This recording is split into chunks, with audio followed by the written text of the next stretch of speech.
कौन ओपीएससी बा Odisha public service commission ने किसी गोटे कट ऑफ मार्क अच्छी जोटा कि क्वालिफाइंग मार्क माने सेक्शनल कट ऑफ मार्क किसी अच्छी कि ओपीएससी रो ओसीएस मेंस एग्जामिनेशन ने एक्चुअली ओपीएससी एटा ए वर्ष जो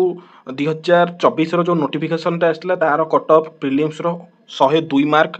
जोटा कि 102.191 मार्क जाइए तो सेही पेज रे गोटे जगह लिखाई क्वालिफाइंग मार्क तो आमको कौन देइछि ना पेपर 1 आउ पेपर 5 पेपर 1 सॉरी पेपर 5 पर्यंत जो पांचटा पेपर रहिला पेपर 1 टा हो हमरो एसए तापर पेपर 2 टा हो हमरो हिस्ट्री आउ माने जोटा कि जीएस पेपर 1 को जाए हिस्ट्री आउ ज्योग्राफी पेपर 3 टा हो माने जोटा कि जीएस पेपर 2 सेटा हो हमरो पॉलिटी ता सहित गवर्नेंस तापर पेपर 4 और जीएस पेपर 3 सेटा हो हमरो बहुत ही डायनामिक पेपर टा जोटा कि हो हमरो एनवायरनमेंट तापर होची इकोनॉमी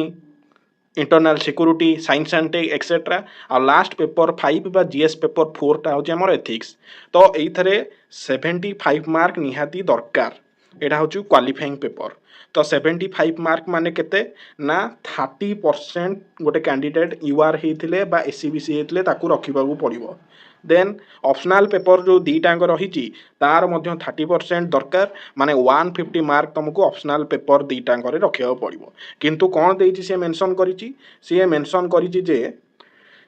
एठी आपण माने देखि परिबे से क्लियरली मेंशन करिछि एठे जे 150 marks in both paper taken together तो जे जणे मनकर कहबो जे सेपरेटली 75 75 ऑप्शनल दीटांग एमिति किछि आवश्यक नाही तो जणे जदि 100 मार्क गोटे ऑप्शनल ले आ गोटे 50 भी रखिता देन ही इज क्वालिफाइड तो यहाँ हूँ मिनिमम क्वालिफिकेशन गोटे क्राइटेरिया रखी देन पेपर आमर जो 1 रो पेपर 5 पर्यंत एससी एसटी आउ पीडब्ल्यू मानी पीडब्ल्यूडी मानी 62 मार्क रखी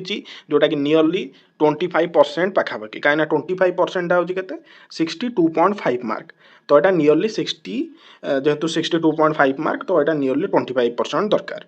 तो यहाँ भी 25% रखी ऑप्शनल तो ये गोटे क्राइटेरिया चेंजेस गोटे आसी ओपीएससी तरफ रू आ जोटा कि बहुत पिलांगर कोरी थिला जे से माने जानी नाहंती जे एक्चुअली कौन सेक्शनल कट ऑफ आसी कौन तो ओवरऑल बहुत जन पिला माने जो क्वेश्चन करथिले जे एक्चुअली कौन जे